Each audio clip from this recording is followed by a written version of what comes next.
Hari Om. शिवोहम योगपीठको online योग साधना कक्षामा स्वागत छ। कुञ्जना अधिकारी घिमिरे। आज 5औं कक्षा हो। हामी सर्वप्रथम योग साधनाका सैद्धान्तिक ज्ञानहरू, सनातन अध्यात्म विज्ञान, सनातन धर्मका केही जीवन व्यवस्थापन सम्बन्धी सनातन ज्ञानहरू जान्नेछौँ, सिक्नेछौँ। किनभने हामी जीवन व्यवस्थापनको च्याप्टरमा छौँ। जीवन व्यवस्थापन गर्नु नै योग साधना तथा अध्यात्म साधनाको प्रमुख उद्देश्य हो। आजको सवाल हाम्रो के छ? मनुष्यको जीवन व्यवस्थित तथा सार्थक बनाउन पञ्चतत्त्वको कस्तो योगदान रहेको हुन्छ? अत्यन्तै सान्दर्भिक सवाल छ यो।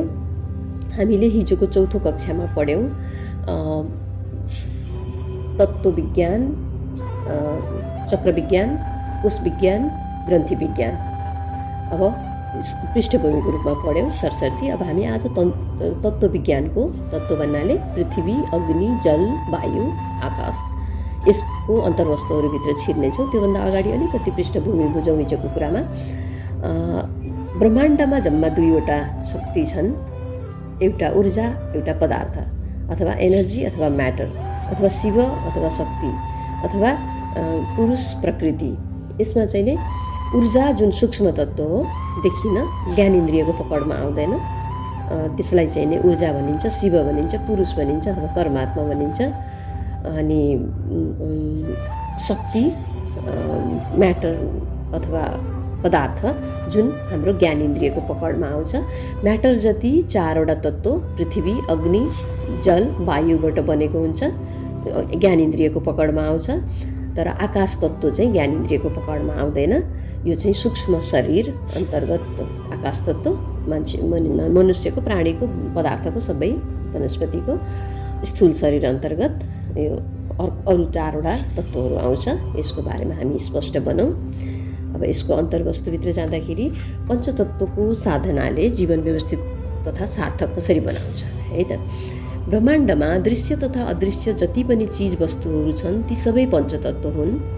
ठोस कुराहरू पृथ्वी तत्त्वसँग सम्बन्धित छन्, तरल कुराहरू जल तत्त्वसँग सम्बन्धित छन्, ऊर्जा तथा ताप अग्नि तत्त्वसँग सम्बन्धित छ, सूर्यका किरण, सूर्यको ताप प्रकाश, गति वायु तत्त्वसँग सम्बन्धित छ र खाली तथा खुल्लापन आकाश तत्त्वसँग सम्बन्धित रहेका छन्। सबै प्राणी, वनस्पति तथा पदार्थहरूको जीवन चक्र यिनै पञ्चतत्त्वको आधारमा चलिरहेको हुन्छ। मनुष्य दृश्य रूपमा स्थूल शरीरमा अस्तित्वमा देखिन्छ अथवा छ।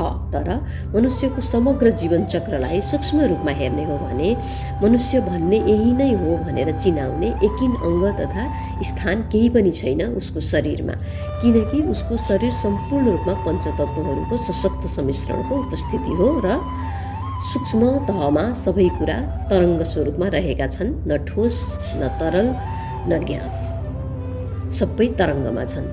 क्वान्टम साइन्सले पनि यही भन्छ। अध्यात्म विज्ञानले त धेरै हजारौँ वर्ष अगाडिदेखि यो कुरा भन्दै आइरहेको छ र त्यसैलाई अध्ययन गरेर क्वान्टम साइन्सले अहिले नयाँ नयाँ अध्ययनहरू, पछिल्लो अध्ययन चाहिँ बायोसेन्ट्रिजम अथवा जैव केन्द्रीयवाद भनेर निकालेको छ।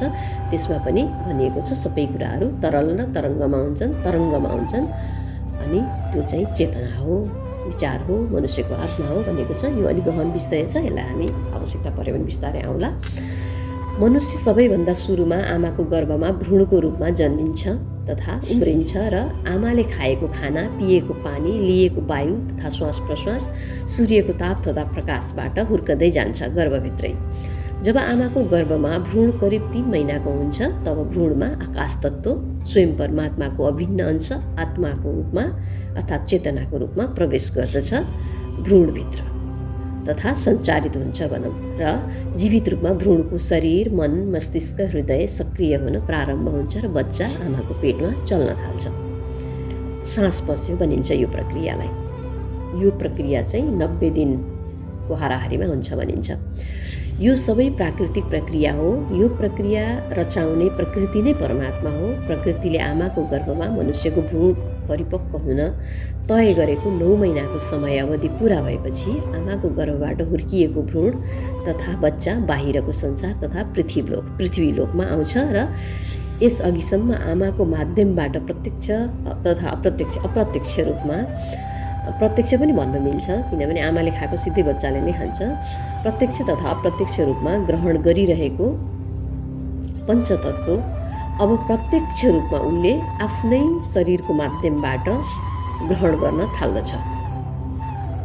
आमाको गर्भमा प्रत्यक्ष नै भनौँ यो हिसाबले, जन्मेपछि उसले प्रत्यक्ष ग्रहण गर्नुपर्दछ। पञ्चतत्त्वको ग्रहणसँगै ग्रहण गरेको अवस्था अनुरूप उसको शरीर, मन, भाव, बुद्धि, आत्मा अर्थात् चेतनाको विकास हुँदै जान्छ। पृथ्वी तत्त्व तथा माटोमा उब्जिएका अन्न, फल, तरकारी खाएर उसको मांसपेशी, नसा, हड्डी आदि बन्छन् तथा विकास हुन्छन्। जल पिएर उसको शरीरका सबै तरल तथा द्रव्य चिजहरू बन्दछन्। सूर्यको ताप, प्रकाश तथा किरणहरूले उसले खाएको आहार तथा तरल द्रव्यहरूलाई निश्चित क्रिया तथा प्रक्रिया गरी शरीरमा सबैतिर सन्तुलित रूपमा सञ्चारित तथा वितरण गर्दछन्। वायु तत्त्व तथा श्वास प्रश्वासको माध्यमबाट प्राण ऊर्जा तथा जीवन ऊर्जा, स्थूल रूपमा भन्नुपर्दाखेरि अथवा भौतिक विज्ञानको अनुसार अक्सिजन शरीरका नसनाडीहरू हुँदै शरीरभरि सञ्चारित हुन्छ। आकाश तत्त्वको माध्यमबाट मनुष्यको मनमा विचार,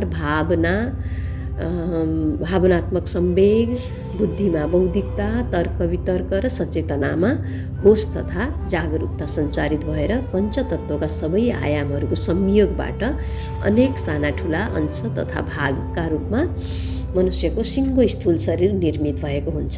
यसकारण ऊ पञ्चतत्त्वले निर्मित भएको छ। उसको मांसपेशी, उसको मन, उसको भावना, बुद्धि, उसको भित्रका बाहिरका अङ्गहरू, यो हिसाबले चाहिँ ऊ पञ्चतत्त्वबाट बनेको छ। ऊ भनेको को हो भनेर अब यहाँ न हात ऊ हो, न खुट्टा ऊ हो, न पेट ऊ हो, न नाक ऊ हो, न टाउको ऊ हो। ऊ समग्रमा हो तर पञ्चतत्त्व हो। अध्यात्म विज्ञानले यसरी व्याख्या गरेको छ। यसकारण मनुष्य भनेको यो चाहिँ अङ्ग तथा भाग हो भन्ने केही पनि छैन। उसको शरीरका सबै कुराहरू सबै नै पञ्चतत्त्व हुन्। पञ्चतत्त्व बाहेक हामी भित्र र बाहिर तथा समुच्च ब्रह्माण्डमै केही पनि छैन। सबै नै पञ्चतत्त्व हो। त्यही पञ्चतत्त्व नै दुईटा रूपमा छन्, ऊर्जा र पदार्थ। चारवटा पञ्चतत्त्वले पदार्थको रोल गर्दछन्, बनाउँछन्। अग्नि, जल, पृथ्वी, वायुले र आकाशले चाहिँ नै सूक्ष्म अथवा ऊर्जा तत्त्व बनाउँछ।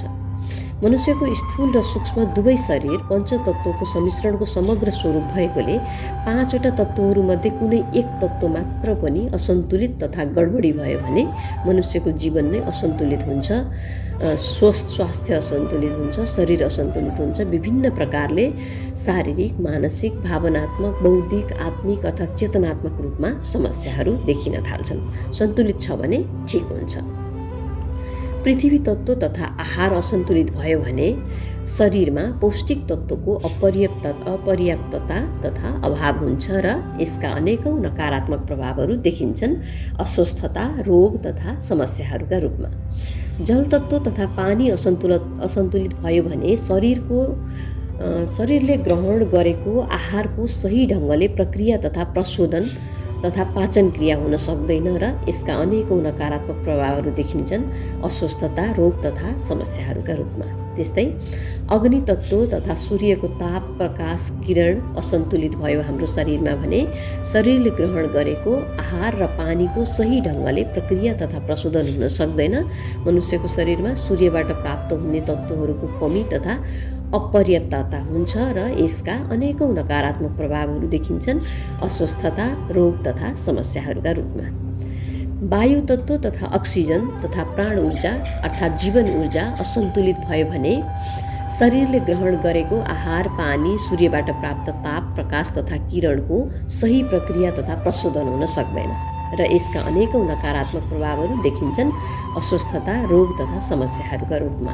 त्यसैगरी आकाश तत्त्व तथा स्वयं परमात्माको अभिन्न अंश आत्मा अर्थात् चेतना असन्तुलित भयो भने शरीरले ग्रहण गरेको आहार, पानी, सूर्य, वायुका सबै प्रक्रियाहरू सही ढङ्गले सुचारू हुन सक्दैनन्, केही पनि सुचारू हुँदैनन् र अव्यवस्थित हुन्छन्, किनकि मनुष्यको मन, भाव, बुद्धि, सचेतनालाई सही ढङ्गले चलाउने आत्मा अर्थात् चेतनाले नै हो र शरीरलाई चलाउने मन, भाव, बुद्धि, सचेतनाले हो। मन, भाव, बुद्धिलाई आत्माले चलाउँछ अनि शरीरलाई चाहिँ मन, भाव, बुद्धिले चलाउँछ। समग्रमा भन्नुपर्दा आत्माले नै सबै कुरा चलाउने हो, आत्माले चेतनाले नै सबै कुरा चलाउने हो, अरू त्यसका निमित्त मात्र हुन्। ती माध्यमबाट हाम्रो आत्मा अर्थात् चेतना, हाम्रो मन, बुद्धि, भाव शरीरको माध्यमबाट प्रकट हुन्छन्, अभिव्यक्त हुन्छन् संसारमा। प्रमुख तत्त्व त आत्मा नै हो, तर दुइटैको परिपूरक हो। आत्मा अथवा चेतना बिना शरीरले पनि केही पनि गर्न सक्दैन, किनभने जड हुन्छ, र शरीर बिना आत्मा चेतना पनि प्रकट हुन सक्दैन। शरीरसँगै मन, भावना, बुद्धि जोडिएर आएको हुन्छ। यी दुइटै उत्तिकै महत्त्वपूर्ण छन्। यसकारण पञ्चतत्त्वमध्ये कुनै एक तत्त्वलाई पनि हाम्रो शरीरमा असन्तुलित हुन दिनु हुँदैन। यसका लागि जीवन जिउने कलाका विभिन्न साधनाका विधि तथा पद्धतिहरू, योग तथा ध्यान साधना, आयुर्वेद चिकित्सा, प्राकृतिक चिकित्सा, मर्म चिकित्सा, ध्वनि चिकित्सा, सुगन्ध चिकित्सा, प्रकृति चिकित्सा, आहार चिकित्सा आदिको अनुसरण गर्नुपर्दछ। धेरै प्रकारका चिकित्साहरू हामीलाई सनातन विज्ञानले सिकाएको छ जीवन जिउनलाई, जीवन उत्कृष्ट बनाउनलाई, व्यवस्थित बनाउनलाई, विकसित बनाउनलाई। जीवन जिउने कलाका यी साधना विधिहरूको अपर्याप्त ज्ञान तथा अन्य कारणले साधनाका प्रक्रिया तथा विधिहरू मिलेनन् तथा गलत किसिमले गरियो भने पञ्चतत्त्व सन्तुलनमा आउन सक्दैन, र कतिपय अवस्थामा त सन्तुलन झन बिग्रिन पनि सक्छ। यस्तो अवस्थामा मनुष्यको समग्र जीवन असन्तुलित तथा अव्यवस्थित हुने सम्भावना अझ बढेर जान्छ, र उसको शरीर, मन, भाव, बुद्धि, आत्मा अर्थात् चेतनाका नियमित प्रक्रियाहरू अवरुद्ध हुन सक्छन्, र यसका अनेकौं नकारात्मक प्रभावहरू देखिन्छन्, अल्पकालीन तथा दीर्घकालीन अस्वस्थता, रोग तथा समस्याहरूका रूपमा। यसकारण मनुष्यको जीवन स्वस्थ, सक्रिय, सहज, सरल, विकसित, समृद्ध, सफल, सन्तुलित तथा व्यवस्थित गर्न र सार्थक बनाउनका लागि पञ्चतत्त्वको अत्यन्तै महत्त्वपूर्ण भूमिका तथा योगदान रहेको हुन्छ, र पञ्चतत्त्व र शरीरको सन्तुलन गर्न हरेक व्यक्ति आफू स्वयंले नै सचेत र सक्रिय हुनु अति आवश्यक हुन्छ।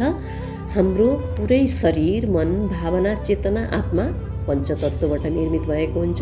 पञ्चतत्त्वमा असन्तुलन, गडबडी आयो भने हाम्रो पुरै जीवनका सबै आयामहरू असन्तुलित हुन्छन्।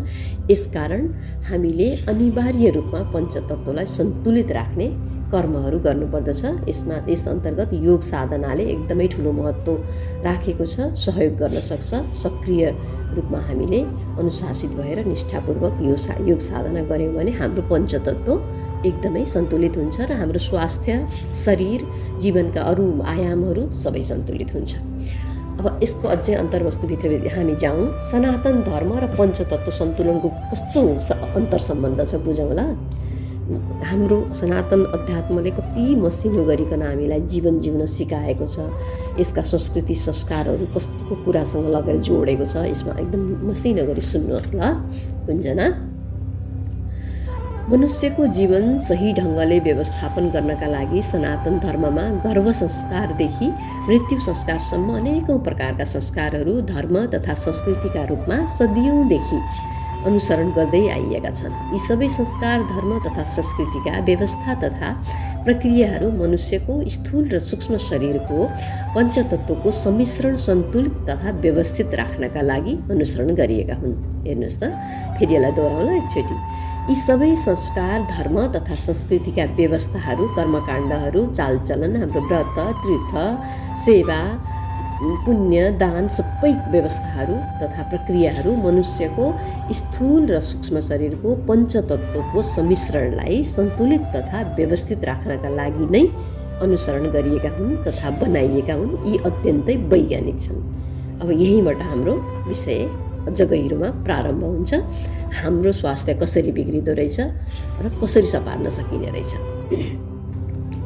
यी धर्म, संस्कृति, संस्कार, परम्परा, चालचलन, रहनसहन आदि सबै मनुष्यको शरीर निर्माणको मूल स्वरूप पञ्चतत्त्वलाई सन्तुलनमा राखेर उसको जीवनको विकास गर्न तथा जीवनको मूल्य बढाउनका लागि अनुसरण गरिएका हुन्।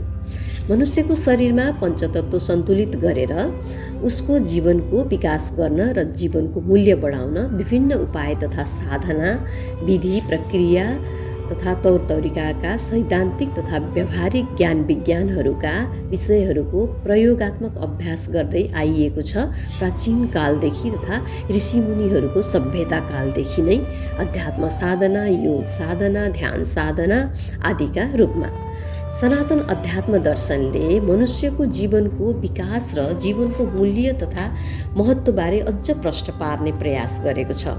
बडो रोचक ढङ्गले विभिन्न प्रकारले उपमा, उदाहरण तथा चरित्र चित्रणहरू गरेर प्रश्न पारेको छ।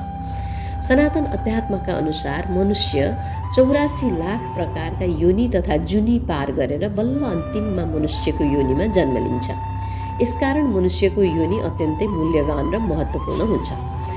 यो महत्त्वलाई कायम राख्न मनुष्यको शरीरका सबै आयामहरू जो प्रत्यक्ष रूपमा पञ्चतत्त्वको सम्मिश्रणबाट बनेका छन् तिनलाई सन्तुलित तथा व्यवस्थित राख्नु अपरिहार्य हुन्छ र यसका लागि जसरी तथा जुन विधिबाट हुन्छ शरीरमा पञ्चतत्त्वको मात्रा मिलाउनु तथा सन्तुलनमा राख्नु कायम राख्नु नै एकमात्र विकल्प हो। हामी स्वस्थ व्यवस्थित र जीवनका सबै आयामहरूलाई सहज सरल शान्त समृद्ध बनाउनका लागि।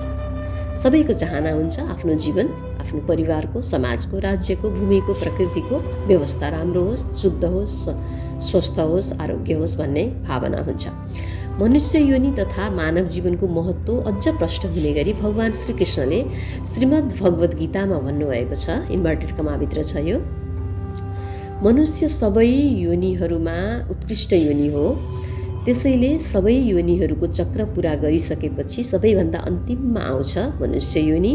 मनुष्य योनिमा जन्म लिनुको प्रमुख लक्ष्य अध्यात्म साधना गरेर आफ्नो शरीर मन भाव बुद्धि सचेतना अर्थात् समग्रमा पञ्चतत्त्वलाई शुद्ध पवित्र सक्रिय जागृत सन्तुलित तथा व्यवस्थित बनाएर आफ्नो वास्तविक जन्मदाता परमपिता तथा परमात्मा आफ्नो वास्तविक मूल स्वरूप परब्रह्ममा योगस्थ भएर विभिन्न योनिमा जन्मिरहनु र मरिरहनु पर्ने जन्म र मृत्युको दुःखदायी चक्रबाट मुक्त भएर मोक्ष तथा निर्वाणमा उपलब्ध हुनु हो।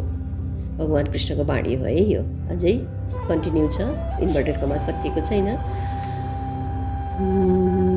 यसकारण मनुष्यको जीवनको क्षण क्षणको समय र जीवन अत्यन्तै महत्त्वपूर्ण छ। यी महत्त्वपूर्ण क्षणहरूलाई यसै खेर नफाल। तसर्थ हे मनुष्य तिमी आफ्नो शरीरका सबै आयामहरू तथा पञ्चतत्त्व सन्तुलित तथा व्यवस्थित गरेर आफूलाई सधैँ शुद्ध आरोग्य ऊर्जावान सक्रिय बनाएर परमात्मा प्राप्तिको मार्ग सहज बनाउने सद्विचार सत्कर्म सर्वकल्याणका भाव दया करुणा दान पुण्य परोपकार श्रद्धा भक्ति योग ध्यान अध्यात्म धर्म संस्कार संस्कृति साधनाका गतिविधिहरूमा लगाऊ। आफ्नो जीवनलाई सदुपयोग गर दुरुपयोग नगर भनेर हामीलाई भगवान कृष्णले स्पष्ट अभिव्यक्ति दिनुभएको छ श्रीमद् भगवत गीतामा।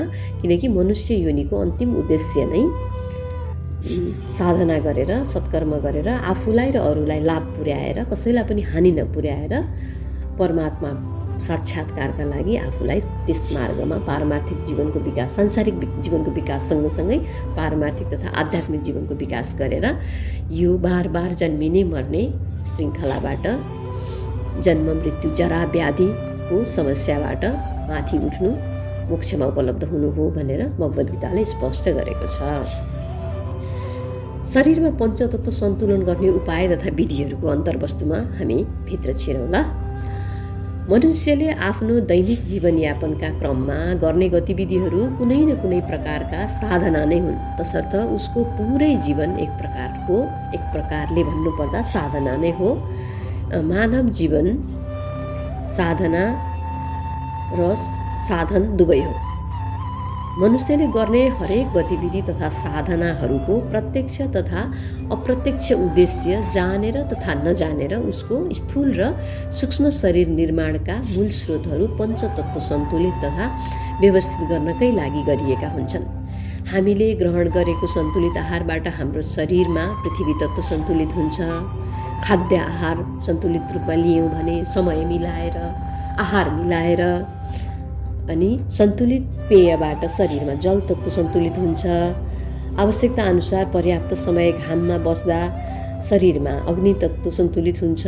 खुल्ला तथा स्वच्छ पर्यावरणमा श्वास लिँदा तथा रहँदा शरीरमा वायु तत्त्व सन्तुलित हुन्छ।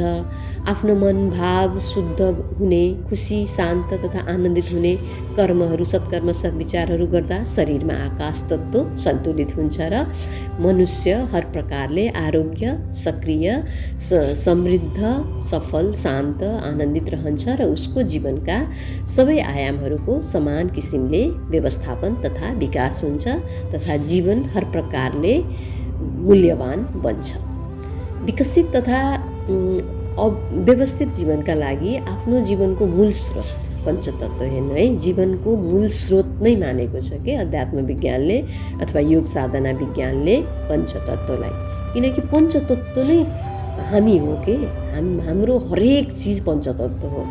यहाँ म भनेको केही पनि छैन, पञ्चतत्त्व बाहेक केही पनि छैन। हाम्रो शरीरको हरेक चिज पञ्चतत्त्व हो, वनस्पतिहरू पञ्चतत्त्वले बनेका हुन्, सबै पदार्थहरू पञ्चतत्त्व, सबै प्राणीहरू देखिने नदेखिने सूक्ष्म साना ठुला सबै व्हेल माछादेखि कोरोना भाइरसको कीटाणुसम्म सबै पञ्चतत्त्व हो। यसकारण हाम्रो जीवनको मूल स्रोत पञ्चतत्त्वलाई हर प्रकारले सम्भव भएसम्म बार बार व्यवहारमा, यादमा, प्रयोगमा ल्याउनु पर्दछ र आफूलाई बाहिरबाट मात्र नभई भित्रैबाट सुन्दर तथा सुगठित बनाउनु पर्दछ। पञ्चतत्त्व सन्तुलित भयो भने व्यक्ति बाहिरबाट मात्र नभएर भित्रबाट पनि सुन्दर बन्छ। सुन्दरको परिभाषा अनेक अनेक छन्। यसका लागि हामी आफ्नो दैनिक जीवनमा जति सक्दो पञ्चतत्त्वका विविध आयामहरूको सान्निध्यमा तथा सम्पर्कमा आउने प्रयास गर्नुपर्दछ र जति सक्दो पञ्चतत्त्वबाट हामीलाई प्राप्त हुने प्राण ऊर्जा तथा जीवन ऊर्जा ग्रहण गर्ने प्रयास गर्नुपर्दछ। किनकि हाम्रो स्थूल र सूक्ष्म शरीरमा जति बढी प्राण ऊर्जा तथा जीवन ऊर्जाको उपलब्धता हुन्छ उति नै उत्कृष्ट ढङ्गले हाम्रो जीवन विकसित र व्यवस्थित हुन्छ हर प्रकारले। किनकि ऊर्जा व्यवस्थित हुनु भनेको हाम्रो पञ्चतत्त्व व्यवस्थित हुनु हो। पञ्चतत्त्व व्यवस्थित छ, ऊर्जा व्यवस्थित छ, ऊर्जा व्यवस्थित छ, पञ्चतत्त्व व्यवस्थित छ। ऊर्जा भनेको कुनै आगो बल्ने बिजुली त्यस्तो केही होइन। हाम्रो शरीरको ऊर्जा बल हो, शरीरको बल तनौ बल भन्छौँ नि। मनको ऊर्जा पनि मन हो, मनको बल हो, मन इच्छा लाग्नु नलाग्नु। त्यस्तै हाम्रो बुद्धिको बल, भावनाको बल, संवेगहरूको बल, आत्माको बल, आत्मबलै भनिन्छ नि, आत्मबल, आत्मविश्वास, त्यो ऊर्जा हो। त्यो हाम्रो 7वटा शरीर छन्, 7वटा शरीरलाई सक्रिय राख्ने जुन चुरो तत्त्व हुन्छ त्यही नै ऊर्जा हो। ऊर्जा भनेर हामीले चाहिँ आगो अथवा बिजुली भन्ने कुरा सम्झिन्छौँ। आगो अथवा बिजुली अर्को कारणको ऊर्जा हो, तर हाम्रो मनुष्यको सन्दर्भमा ऊर्जा भन्दाखेरि चाहिँ शरीरको बल, मनको बल, भावनाको बल, बुद्धिको बल, आत्माको बल, चेतनाको बललाई ऊर्जा भनिन्छ। ऊर्जा सन्तुलित छ हाम्रो, हामीलाई 7वटा शरीरले गर्ने प्रक्रियाहरू गर्न जाँगर लाग्छ, गरौँ लाग्छ। ऊर्जा सन्तुलित छैन अथवा पृथ्वी तत्त्व सन्तुलित छैन भने हामी आलस्य हुन्छौँ, बिरामी हुन्छौँ, रोगी हुन्छौँ। मनले काम गर्दैन, शरीरले काम गर्दैन, शरीर आइया हात दुख्यो, बुद्धिले काम गर्दैन, सम्झना स्मरण शक्ति हुँदैन, आत्मबल हुँदैन, हिम्मतै हुँदैन। यस कारणले हामीलाई हाम्रो शरीर स्वस्थ, व्यवस्थित र विकसित राख्नका लागि पञ्चतत्त्वको व्यवस्थापन मिलाउनु तथा सन्तुलन मिलाउनु सबैभन्दा महत्त्वपूर्ण कुरा हो। त्यसैले हामी जीवन व्यवस्थापनमा पञ्चतत्त्वलाई एकदमै धेरै महत्त्व दिन्छौँ। पञ्चतत्त्व नमिलिकन जीवन व्यवस्थापन हुँदैन। जीवन व्यवस्थापन नभइकन हाम्रो शरीरका रोगहरू व्यवस्थित हुँदैनन्, मनका रोगहरू व्यवस्थित हुँदैनन्, हाम्रो पेसा व्यवसाय व्यवस्थित हुँदैन, अध्ययन सम्बन्ध, हाम्रो अरू खालका सबै जीवनका जे आयामहरू छन्, हामीले अघिल्लो कक्षामा चाहिँ जीवनका 20वटा आयामहरू विज्ञानहरू पत्ता लगाएका थियौँ। त्यो सबै व्यवस्थित हुने हाम्रो पञ्चतत्त्व व्यवस्थित छ भने मात्रै हो। छोटकरीमा पञ्चतत्त्व सन्तुलित गर्ने विधिबारे जानौँ ल। आकाश तत्त्व बार बार आफ्नो जीवनको मूल स्रोतको रूपमा मनमा स्वीकार भाव राखेर आत्मा तथा परमात्माका विभिन्न दिव्य स्वरूपहरूलाई स्मरण तथा आस्थापूर्वक भक्ति गरेर मन एकाग्र तथा भाव शान्त गर्दा शरीरमा आकाश तत्त्व तथा आकाश तत्त्वबाट प्राप्त हुने प्राण ऊर्जा सन्तुलित हुन्छ। यो चाहिँ आध्यात्मिक पाटो भयो। अर्को सांसारिक पाटोमा चाहिँ हामी खुल्ला आकाश मुनि बसौँ, घुमौँ, प्रकृतिमा आकाश हेरेर, क्षितिज र जमिन जोडिएको हेरेर आनन्द लिउँ। त्योलाई प्रकृतिको पर्यावरणको घुमघाम त्यो आनन्द पनि आकाश तत्त्व बढाउने हाम्रो चाहिँ नि सांसारिक जीवनको आनन्द हो। अनि भगवानको आराधना, पूजा, प्रार्थना, भक्ति गर्नु हाम्रो चाहिँ नि आध्यात्मिक किसिमले आकाश तत्त्व बढाउने प्रक्रिया हो। वायु तत्त्व बार बार प्राण तथा जीवन ऊर्जाको मूल स्रोतको रूपमा मनमा स्वीकार भाव राखेर श्वास प्रश्वासलाई याद र भित्र आएको लामो श्वास तथा बाहिर गएको गहिरो श्वास प्रश्वासलाई अवलोकन गर्दा तथा ताजा हावाको सम्पर्कमा आइरहँदा शरीरमा वायु तत्त्व तथा वायु तत्त्वबाट प्राप्त हुने प्राण ऊर्जा अथवा जीवन ऊर्जा सन्तुलित हुन्छ। किनकि नि हाम्रो योग शास्त्रले योग दर्शन, योग विज्ञान, योग चिकित्सा भन्दा पनि हुन्छ। हामी जीवन व्यवस्थापनको सन्दर्भमा छौँ। योग चिकित्सा भनेको कुनै शरीरको अङ्गको शल्यक्रिया गर्नु तथा रोग निको गर्नु होइन। चिकित्सा भनेको हाम्रो जीवनलाई हर प्रकारले व्यवस्थित गर्नु चिकित्सा हो। त्यो चाहिँ उपचार हो। रोग निको गर्ने चाहिँ उपचार हो, यो चाहिँ चिकित्सा हो। त्यसैले योग चिकित्सा भनिएको। अध्यात्म पनि चिकित्सा हो, धर्म पनि चिकित्सा हो। यसमा चाहिँ नै हामीले के बुझौँ भने योग साधनाले, योग दर्शनले, योग चिकित्साले मनुष्यले सबैभन्दा बढी महत्त्वपूर्ण किसिमले ध्यान दिनुपर्ने कुरा भनेको हाम्रो श्वास हो अनि मेरुदण्ड हो भनिएको छ कि श्वासले हाम्रो जीव र आत्मालाई जोड्छ, आत्मा अथवा चेतना र हाम्रो स्थूल शरीरलाई र सूक्ष्म शरीरलाई जोड्छ। अनि मेरुदण्ड भनेको चाहिँ हाम्रो शरीरको मुख्य भाग हो। मेरुदण्डमा तलमाथि केही भयो भने मान्छेलाई चाहिँ नै अपाङ्ग जस्तो हुन्छ, किनकि हाम्रो मुख्य भाग त मस्तिष्क हो। मस्तिष्कले हामीलाई चलाउँछ। मस्तिष्कसँग मेरुदण्ड जोडिएको हुन्छ अनि मेरुदण्डसँग शरीरका सबै अङ्गहरू जोडिएका हुन्छन्। पैतालादेखि लिएर तालुसम्म सबै अङ्गहरू जोडिएका हुन्छन्। त्यसैले हाम्रो मेरुदण्ड सही सलामत हुनुपर्छ, मस्तिष्क सही सलामत हुनुपर्छ। मस्तिष्कलाई सही सलामत राख्ने चाहिँ श्वास प्रश्वास हो। श्वास प्रश्वासबाट आएको अक्सिजन र प्राण ऊर्जाले नै मस्तिष्कलाई सक्रिय, स्वस्थ, राम्रो राख्छ। त्यसैले योग साधनाले चाहिँ प्राणायाम भन्छ नि, प्राणको आयामहरूलाई राम्रोसँग विधि पुऱ्याएर गरिराख अनि हामी गरिराखौँ, स्वस्थ हुन्छ अनि योगासन गरेर मेरुदण्डको स्वास्थ्य हासिल गर्न सकिन्छ भन्ने कुरा हो। अनि यसमा चाहिँ अब हामी अग्नि तत्त्वमा जाउँ। अग्नि तत्त्वलाई कसरी सन्तुलित गर्न सकिन्छ भने बार बार प्राण तथा जीवन ऊर्जाको मूल स्रोतको रूपमा मनमा अग्नि तत्त्वलाई स्वीकार भाव राखेर व्यावहारिक रूपमा सूर्यको ताप, प्रकाश, किरणको सम्पर्कमा आइरहँदा शरीरमा अग्नि तत्त्व तथा अग्नि तत्त्वबाट प्राप्त हुने प्राण ऊर्जा तथा जीवन ऊर्जा सन्तुलित हुन्छ। जल तत्त्व बार बार प्राण तथा जीवन ऊर्जाको मूल स्रोतको रूपमा मनमा स्वीकार भाव राखेर पानी पिउँदा तथा पानीमा गरिने क्रियाकलापहरू गर्दा तथा पानीको सम्पर्कमा आइरहँदा शरीरमा जल तत्त्वबाट प्राप्त हुने प्राण ऊर्जा, जीवन ऊर्जा सन्तुलित हुन्छ। यसमा चाहिँ पानी, शुद्ध पानीको मात्र कुरा आउँदैन कि हामीले ग्रहण गर्ने चिजबिजहरू, खास गरी भनौँ आहारहरू, फलफुल, तरकारी, पानीजन्य चिजहरूलाई पनि हामीले सन्तुलित रूपमा, फलफुल सबभन्दा राम्रो फलफुल अनि तरकारी, किनभने फलफुलमा सबैभन्दा बढी पानीको मात्रा हुन्छ, त्यो ग्रहण गऱ्यौँ भने पनि मिलाएर हाम्रो चाहिँ नै पानी अथवा जल तत्त्व शरीरमा सन्तुलित हुन्छ। पृथ्वी तत्त्व बार बार प्राण तथा जीवन ऊर्जाको मूल स्रोतको रूपमा मनमा स्वीकार भाव राखेर सन्तुलित खाद्य आहारहरू ग्रहण गर्दा, सन्तुलित खाद्य आहारको परिभाषा एकदम फराकिलो छ र माटोमा गरिने क्रियाकलापहरू गर्दा तथा माटो, पर्यावरण, प्रकृतिको सम्पर्कमा आइरहँदा शरीरमा पृथ्वी तत्त्व तथा पृथ्वी तत्त्वबाट प्राप्त हुने प्राण ऊर्जा तथा जीवन ऊर्जा सन्तुलित हुन्छ। स्थूल तथा सूक्ष्म शरीरमा पञ्चतत्त्व सन्तुलित राख्न केही थप उपायहरू निम्नानुसार छन्। यो छोटकरीमा भयो। हामी अझै यसको अन्तर्वस्तुभित्र छिरौँ, किनकि हाम्रो आजको कक्षा नै जीवन व्यवस्थापनमा पञ्चतत्त्वको कस्तो भूमिका तथा योगदान रहेको हुन्छ। एकदमै ठुलो योगदान भूमिका रहेको हुन्छ, किनभने म भनेकै पञ्चतत्त्व हो, पञ्चतत्त्व भनेकै म हो। पञ्चतत्त्वको गडबड भयो भने म गडबड हुन्छु। म मतलब मेरो स्वास्थ्य, शरीर, जीवन अनि अव्यवस्था र अविकसितता हुन्छ, बिमारीहरू हुन्छ। त्यसैले हामीले पञ्चतत्त्वलाई व्यवस्थित गर्नलाई हर प्रकारले प्रयास गर्नुपर्छ। थप उपायहरू हेरौँ।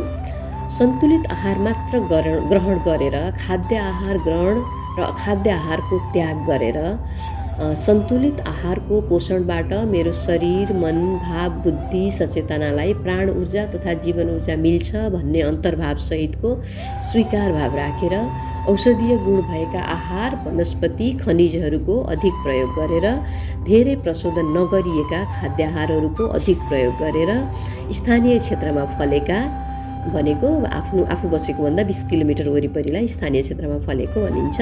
त्यस्तै विषादी न्यूनतम प्रयोग गरिएका, राम्ररी स्टोर गरिएका, सही भाँडाकुँडामा पकाइएका, सही तरिकाले पकाइएका, सही आगो अथवा आगोको आँचमा पकाइएका, सही भाँडाकुँडामा पस्किएका, ताजा मौसमी आहार, फल, तरकारीहरूको सही किसिमले, सही मात्रामा मिलाएर विरोधी नगराइकन सेवन तथा प्रयोग गरेर आफ्नो प्रकृति, अवस्था, उमेर तथा आवश्यकता अनुसार सही प्रकारले, सही मात्रामा तथा सही अनुपातमा आहार ग्रहण गरेर साथै सही तथा स्वस्थकर वासस्थान तथा घर, दोहोरो हावा खेल्ने सही कोठा, घाम लाग्ने स्थानमा बसेर औषधि तथा करेसाबारीमा पर्याप्त वनस्पति तथा हरियाली, स्वच्छ तथा सुगन्धित पर्यावरण बनाएर तथा लगाएर प्रकृतिमा सैर गरेर रिफ्रेस भएर घुमघाम गरेर शरीर, मन, भाव, बुद्धि, चेतनालाई राम्रो लाग्ने, फाइदा पुर्याउने सुन्दर दृश्य, सुगन्धित वातावरण,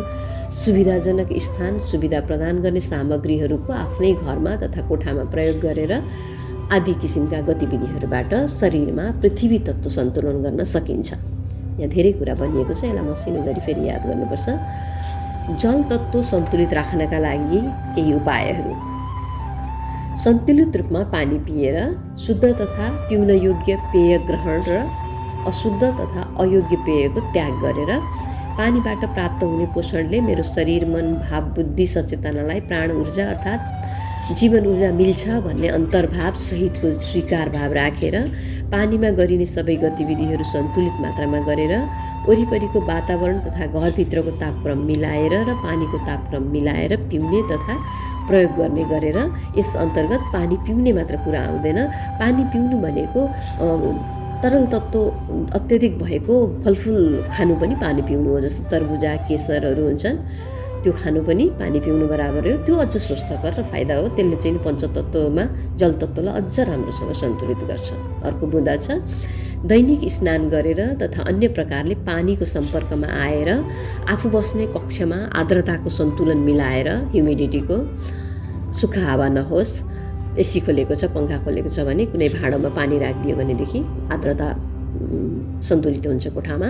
साथै जलबाट प्राण ऊर्जा प्राप्त हुन्छ, जलबाट जीवनको अमृत रस बन्छ, अष्टधातुको प्रक्रिया चल्छ जसले शरीरका सबै रसहरू बनाउन मद्दत गर्दछन्। जीवनको रस सन्तुलन भएन भने जीवन अव्यवस्थित हुन्छ। प्रशस्त पानी पिउनुपर्छ, दैनिक नुहाउनु तथा सरसफाइ गर्नुपर्छ भन्ने आधारभूत ज्ञान जानेर त्यसै अनुसार जीवनशैली सही र सहज बनाएर पनि हाम्रो शरीरमा पञ्चतत्त्व मध्येको जलतत्त्वलाई सन्तुलित गर्न सकिन्छ। अग्नितत्त्व सन्तुलित गर्ने केही उपायहरू: प्राण ब्रह्माण्डीय महाऊर्जा तथा जगत ऊर्जा हो।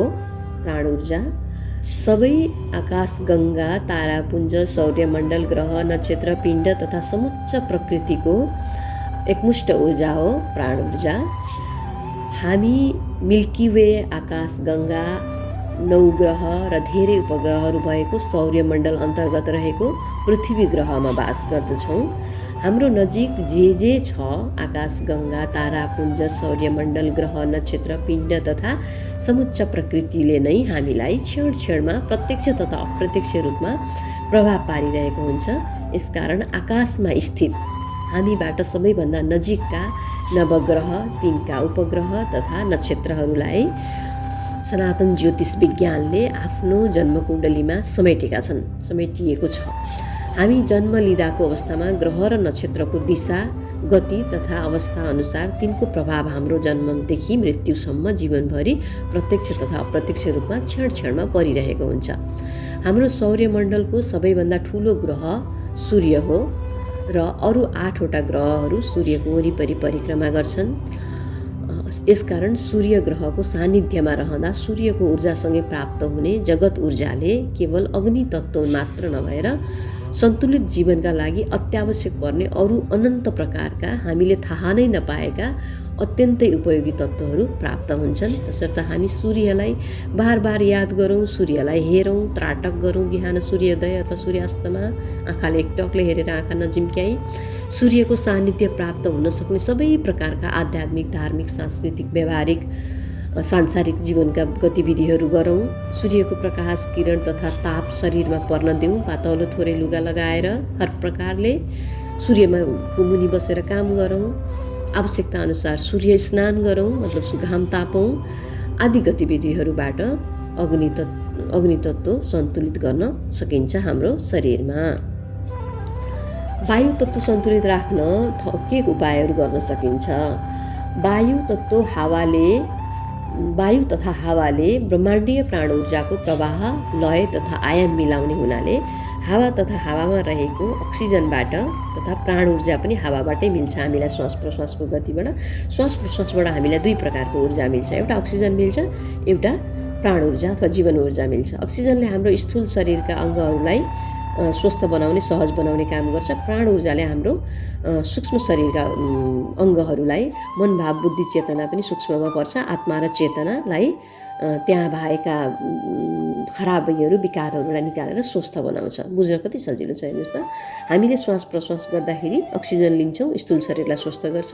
प्राण ऊर्जा लिन्छौँ, उसले चाहिँ नि सूक्ष्म शरीरलाई स्वस्थ गर्छ। अक्सिजनबाट प्राप्त हुने पोषण ऊर्जाले मेरो शरीर, मन, भाव, बुद्धि, सचेतनालाई प्राण ऊर्जा अर्थात् जीवन ऊर्जा मिल्छ भन्ने अन्तर्भाव सहितको स्वीकार भाव राखेर आफ्नो श्वास प्रश्वासलाई बार बार याद गरेर, श्वास प्रश्वासलाई बार बार लामो गहिरो बनाएर सम्झिकन घरि एक नाक थुनेर अर्को नाकबाट श्वास प्रश्वास तान्ने र फाल्ने गरेर श्वास प्रश्वास तान्दा र फाल्दा छाती फुलेको तथा कुम्चिएको, नाभि क्षेत्र उठेको तथा भित्र पसेको याद गरेर भित्र श्वास तानेर रोकेर, बाहिर श्वास छोडेर रोकेर अथवा कुम्भक गरेर पनि प्राणको आयाम मिलाएर यस्ता गतिविधिहरूबाट शरीरमा वायु तत्त्व सन्तुलित गर्न सकिन्छ। यसका साथै प्रकृतिमा सैर गर्नु, खुल्ला हावामा हिँड्नु, बस्नु, घुम्नु त हाम्रो प्रमुख त्यो स्थूल रूपमा वायु तत्त्व सन्तुलित गर्ने प्रमुख आधार नै त्यही हो। आकाश तत्त्व सन्तुलित राख्न के गर्न सकिन्छ? आकाश नै मनुष्यको मूल स्रोत, आत्मा तथा चेतना, परमात्मा तथा परब्रह्म हो। परमात्माको मूल मन्त्र ओमकार हो, किनकि परमात्माले ब्रह्माण्डको सृष्टि गर्नुहुँदा अथवा बिग ब्याङ महाविस्फोट तथा बिग ब्याङको समयमा स्वस्फूर्त प्रस्फुटित भएको ध्वनि तथा कम्पनको लय तथा सङ्गीत ओमकार हो र यही लय तथा सङ्गीत ब्रह्माण्डमा अद्यावधिक चलिरहेको छ। ब्रह्माण्डको आवाज हो ओमकार, ध्वनि, ब्रह्माण्डको ध्वनि गरेर हाम्रो ब्रह्माण्ड चलिरहेको हुन्छ। योगी साधकहरूले ब्रह्माण्ड चलेको अथवा ओमकारको ध्वनि सुन्न सक्छन् ध्यानमा बसेको बेलामा अथवा अरू समयमा पनि, किनभने उनीहरूले आफ्नो आत्मचेतनालाई विकास गरेर त्यस योग्य बनाइसकेका हुन्छन्। ब्रह्माण्डमा चलिरहेको ध्वनि काया र चित्त शुद्ध भएका योगी तथा सन्तहरूले ब्रह्मनादद्वारा निर्मित ब्रह्माण्डको यो अनाहदनादको ध्वनि तथा कम्पन सुन्न सक्छन्। यही नै हो परमात्माको आवाज, जो अनहदनाद छ, अनहद छ, अनआहद छ, ठोकिएर बजेको होइन, आफै बजेको। ताली बजाउँदा आहद हुन्छ, तर ब्रह्माण्डको ओमकारको ध्वनि चाहिँ अनआहद छ, ठोकिएको, अर्थात् अर्को वस्तुसँग आहद नभइकन तथा सङ्घर्षमा, घर्षणमा नआइकन, नठोकिकन तथा नठोकिकन सुमधुर ओमकार ध्वनि निरन्तर गुन्जिरहेको छ, नित्य निरन्तर हाम्रो आकाशमा। सबै ग्रह तारा नक्षत्रहरूको घुमाइ गतिविधिहरूको आवाज ओमकारको आवाज तथा ब्रह्माण्डको आवाज तथा साउन्ड अफ युनिभर्स हो र ओमकार पनि त्यही हो। सारा सृष्टिको सार ओमकार हो। यसैबाट सबै जीवन, आवाज, भाषा, सङ्गीत, राग, तालहरूको उत्पत्ति भएको हो। सबै ज्ञान विज्ञान ओमकार हुन्। सबै धर्म तथा सम्प्रदाय, पन्थहरू, संस्कार तथा संस्कृतिका अन्य विषयहरूमा विभाजित भए पनि ओमकारको सन्दर्भमा सबैको मत एकै छ। ओम, आमिन, आमेन आदि ओमकारको प्रार्थनाका रूपमा सम्बोधन गरिन्छ सबै सम्प्रदायहरूमा। सारा सृष्टि तथा ब्रह्माण्ड सृष्टिको मूल कारक तथा कारण ओमकार हो। सबैलाई सबै थोक प्रदान गर्ने केवल ओमकार हो। यस्तो स्वयं परब्रह्म परमात्मा स्वरूप ओमकारको नाम, जप, स्मरण, मन्त्र उच्चारण, प्रार्थना, उपासना, आस्था, श्रद्धा, भक्ति, समर्पण साथै सृष्टिका सबैको कल्याण हुने सर्वकल्याणका भावले दया, करुणा, दान, पुण्य, सेवा, उपकार आदि गतिविधिहरू गरेर आदि आध्यात्मिक तथा सामाजिक परोपकारी गतिविधिहरू गरेर हामीले शरीरमा आकाश तत्त्व सन्तुलन गर्न सकिन्छ। यो आध्यात्मिक पाटो हो। सांसारिक पाटोको रूपमा हाम्रो दैनिक जीवनमा चाहिँ हामी आकाशमुनि घुम्न जाउँ, प्रकृतिमा खेलौँ, हाँसौँ, रमाउँ, त्यसले पनि हाम्रो आकाश तत्त्वलाई सन्तुलित गर्दछ। अब योग साधनाको 5औं कक्षा सुरु गरौँ। व्यावहारिक योग साधना। हामी 1 घण्टा साधना गर्नेछौँ। 1 घण्टा होइन, आज 50 मिनट तय गरेका रहेछौँ हामीले। तर आफूले समय मिलेसम्म 1 घण्टा 1.5 घण्टा, अब समय छ भने अलिक धेरै, समय छैन भने अलिक कम गर्न सकिन्छ। यसमा 50 मिनटको योग साधनामा 15 मिनट योगासन गर्ने समय छुट्याएका छौँ हामीले। योग साधना गर्दै योग आसनका साधना तथा अभ्यासहरू चाहिँ हामीले युट्युबमा उपलब्ध गराएका छौँ। त्यही हेरेर 15 मिनटसम्म शरीर तताउन कदम चाल, शरीर फुलाउने व्यायाम, सूक्ष्म व्यायाम, अनि श्वास चलाउने व्यायाम, त्यस्तै ताली चिकित्सा, तत्त्व चिकित्सा, सौन्दर्य चिकित्सा, हाम्रो अरू पनि के छन् त्यहाँ युट्युबमा राखिएको छ। त्यो हेरेर त्यो अनुसार हामीले योग साधनाको 15 मिनटको उच्चतम सदुपयोग गरौँ। अनि त्यसपछि हामी प्राणायाममा प्रवेश गर्छौँ। प्राणायाम पनि 15 मिनटकै रहेको छ। त्यहाँ प्राणायामका विधिहरू पनि युट्युबमा बताइएको छ। 15 मिनटभित्र कुन कुन विधिहरू कति भ्याइन्छ गरौँ। पुतली प्राणायाम, पूरक कुम्भक रेचक प्राणायाम, अनि नाडी शोधन प्राणायाम, अनुलोम विलोम। अब यसपछि हामीले 15 मिनट सक्यो योग साधनामा, 15 मिनट सक्यो प्राणायाममा। अब 20 मिनट बनाएका छौँ हामीले ध्यानलाई। आजकोमा चाहिँ हामीले 15 मिनट प्राणायाम र योग साधना, तर 20 मिनट ध्यानलाई गराएका छौँ। किनभने योग साधना प्राणायाम महत्त्वपूर्ण छ नै, तर योग साधना प्राणायाम भन्दा पनि ध्यान महत्त्वपूर्ण छ जीवन व्यवस्थापनको लागि। किनभने यसका अन्तर्वस्तुहरू धेरै छन्। हामीले जानेरै सकिँदैन ध्यानले कति फाइदा हुन्छ हामीलाई शारीरिक, मानसिक रूपमा, भावनात्मक रूपमा, जीवन व्यवस्थित गर्नलाई, सम्बन्ध व्यवस्थापन, हाम्रो अध्ययन, पेसा, जागिर, यो सबै कुरासँग एकदमै गहिरो सम्बन्ध छ। हामी यस विषयमा पनि आउँछौँ। मात्र ध्यानले है योग साधनामा त योग आसन, प्राणायाम, ध्यान सबै पर्छ योग साधनामा प्रमुख रूपमा। नभए त 8वटा अङ्ग छन् अष्टाङ्ग योगका।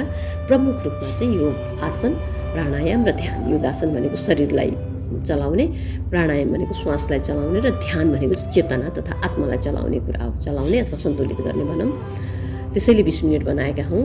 यसमा चाहिँ हामीले सुरुमा निर्देशित ध्यान गराउँछौँ। निर्देशित ध्यान पनि युट्युबमा उपलब्ध छ। त्यसपछि हामीले सम्बन्धित बीज मन्त्र तथा नाम जप मन्त्रहरू तथा अब के छ सान्दर्भिक हुने खालको त्यो म्युजिक सुनाउँछौँ। त्यो पनि युट्युबमा उपलब्ध छ अथवा उपलब्ध हुँदै जानेछ। माग अनुसार पनि थपिँदै गइनेछ। त्यो अनुसार अब सत्सङ्ग हामीले गऱ्यौँ। सत्सङ्गपछि योगासन गऱ्यौँ, प्राणायाम गऱ्यौँ, ध्यान गऱ्यौँ। हाम्रो ध्यानको समय सकियो। यो चाहिँ हाम्रो रेकर्ड कक्षा हो, लाइभ कक्षा होइन। लाइभ कक्षाको क्रममा कुञ्जनासँग भएका कुराकानीहरू टिपोट गरेर राखेको थिएँ र मैले यहाँ सबैको लागि सहयोगी होस् भनेर रेकर्ड गरेर राख्दैछु। अब यहाँ अलिकति सोधौँ कुञ्जनालाई। 50 मिनटको छोटो त होइन, लामै हो। योग साधना सकेपछि साधकको अनुभव कस्तो रह्यो? तपाईँको अनुभव कस्तो रह्यो कुञ्जना 50 मिनटको ध्यानपछि भन्ने सन्दर्भमा उहाँले जवाब दिनुभएको छ। शरीर एकदम फरक प्रकारको अनुभव भइरहेको छ, आरामको महसुस भइरहेको छ। यो सधैँ उहाँले यस्तै भनिराख्नु भएको छ। किनभने योग साधना गरिसकेपछि शरीरमा आराम हुने, शरीर रोग निको हुने क्रमिक रूपमा त्यो भइ नै हाल्छ सबैलाई। योग साधना नै औषधि हो सबैभन्दा ठुलो। श्वास प्रश्वासमा सजिलो भएको छ, मन अलि सहज भएको छ। जीवनशैली पनि पहिलाको भन्दा सकेसम्म परिवर्तन गर्ने प्रयास गरिरहेको छु। परिवर्तन गर्ने इच्छा पनि छ। राति सुत्ने र बिहान उठ्ने, बिहान आफ्नो लागि समय दिने गर्न थालेको छु। व्यायाम तथा योग साधना गर्न खानपानमा सुधार गर्दैछु। नचाहिने साथी सङ्गत भेटघाट कम गर्न थालेको छु। अनावश्यक खर्च तथा नगरे पनि हुने खर्चहरू कम गर्ने प्रयास गरिरहेको छु। हिजो आज मेरो समय बचत भइरहेको छ। त्यसैले एउटा जिज्ञासा छ मनमा, म एक्कल त होइन तर एक्लै छु। श्रीमान विदेशमा रहनु भएकोले मलाई आफै केही काम सुरु गर्न मन लागिरहेको छ। आफूलाई उपयोगी काममा व्यस्त राख्नका लागि मसँग लगानी गर्ने पुँजी पनि छ, तर के गर्ने र कसरी गर्ने भन्ने पर्याप्त ज्ञान तथा योजना छैन। उत्साह छ तर हात हाल्ने हिम्मत भएको छैन। त्यसैले कुनै कक्षामा अथवा अरू बेला मलाई यसबारेमा सल्लाह दिनुहोस् न। हुन्छ, अवश्य कुञ्जना। जे काम गरे पनि आफ्नो प्राकृतिक स्वभाव तथा आफ्नो रुचि भएको काम गर्नुपर्दछ मनुष्यले, र यसबारे पुरा जानकारी लिएर मात्र प्रारम्भ गर्नुपर्दछ सहजता र सफलताका लागि। अर्कोले जे गरेर सफल भयो म पनि त्यही गर्छु, त्यही पेसा व्यवसाय गर्छु भनेर हुँदैन। उनले आफूले आन्तरिकमा धेरै मेहनत गरेको हुन्छ, हामीले देख्दैनौँ। बिना मेहनत केही पनि, बिना साधना, बिना तप केही पनि सफलता हात लाग्दैन। आफूले कुन पेसा तथा व्यवसाय अँगाल्ने भन्ने सन्दर्भमा सर्वप्रथम आफ्नो प्राकृतिक रुचि थाहा पाउनु पर्दछ। आफूलाई के मनपर्छ? तपाईँलाई बुद्धिले गर्ने काम अध्ययन तथा अध्यापन गर्न तथा गराउन, बलले गर्ने काम गर्न तथा गराउन, सृजनशील काम गर्न तथा गराउन, सेवा गर्ने काम गर्न तथा गराउन आदि मध्ये कस्तो प्रकारको काम गर्न अत्यन्तै रुचि लाग्छ भित्रदेखि? अरूले काम गर्न अराइराख्नु पर्दैन यस्तो काम गर्नलाई। जुन काम गर्दा आफूलाई आनन्द आउँछ, जाँगर लाग्छ, फुर्सदको समय हुने बित्तिकै त्यो काम गरौँ लाग्छ, त्यो काम गर्दा दिक्क लाग्दैन, त्यसबारे जान्नको लागि धेरै समय तथा मेहनत खर्च गर्नु पर्दैन, सिक्न उत्सुकता हुन्छ, जोसित कुरा गरे पनि त्यसको बारेमा कुरा गर्न मन लाग्छ, इन्टरनेट किताबहरू लाइब्रेरीतिर पढ्यो भने त्यसको बारेमा खोज्न मन लाग्छ। यस्तो विषयहरू छनौट गरेर लिस्ट तयार गर्नुहोस् र त्यसमध्येबाट अझ बढी रुचि भएको 2 वा 3 वटा विषयहरू छनौट गर्नुहोस् र यसपछि यी विषयहरूबारे आफ्नो मनले खाएका परिवार, आफन्त, साथी, सङ्गी, सल्लाहकार, अनुभवी तथा त्यस विषयसँग सम्बन्धित विशेषज्ञहरूसँग भेट्नुहोस्, सरसल्लाह गर्नुहोस्, सुझाव लिनुहोस् र अगाडि बढ्नुहोस् कुञ्जना। तर यो सबै कुरामा आफूले एकदमै मेहनत गर्नुपर्छ र खोज्नुपर्छ त्यो बारेमा। पहिला त आफूले के गर्ने तय गर्नु पर्यो, अनि त्यसको बारेमा हामीले खोज्नु र बुझ्नु पर्यो। आजको योग साधनाको 5औं कक्षा यही सम्पन्न भएको छ। आजकै समयमा भोलि जुम अनलाइनमा फेरि भेटौँला। 6औं कक्षामा योग साधनाको सैद्धान्तिक ज्ञानको श्रवण 10-15 मिनट र प्रयोगात्मक अभ्यास हामी भोलि 1 घन्टा 60 मिनट गर्नेछौँ र टोटलमा 1 घन्टा र 10-15 मिनट योग साधना गर्नेछौँ। योग साधना भनेको सैद्धान्तिक ज्ञान र व्यवहारिक ज्ञान दुवै पर्छ। सधैँ सुखी, खुसी र शान्त रहनुहोस्। वास्तविक समृद्धि तथा सफलता आन्तरिक सुख, खुसी, शान्ति, आनन्द हो। यो आफैभित्र छ, बाहिर खोजेर कहीँ पाइँदैन। बाहिर खोज्ने प्रयास गऱ्यौँ भने हामीसँग भएको सुख, शान्ति, खुसी, आनन्द पनि क्षय भएर जाने सम्भावना हुन्छ। तपाईँलाई त्यही भएको, तर अब हुँदैन। क्रमिक रूपमा तपाईँले आफूलाई, आफ्नो जीवनलाई, स्वास्थ्यलाई, शरीरलाई, सायद सम्बन्धलाई पनि व्यवस्थित गर्दै हुनुहुन्छ, गरिसक्नु भएको छ। शरीर व्यवस्थित हुँदै गइरहेको छ। तपाईँको पहिलाभन्दा निकै फरक देखिरहेको छु मैले पनि। सबै सही हुन्छ। अब बिस्तारै आस्था राख्नुहोस्। शुभ दिन। हरि ओम, शिव ओम। धन्यवाद ल। कुञ्जना घिमिरे अधिकारी 3टा नाम छ तपाईँको। हस्, बाई बाई।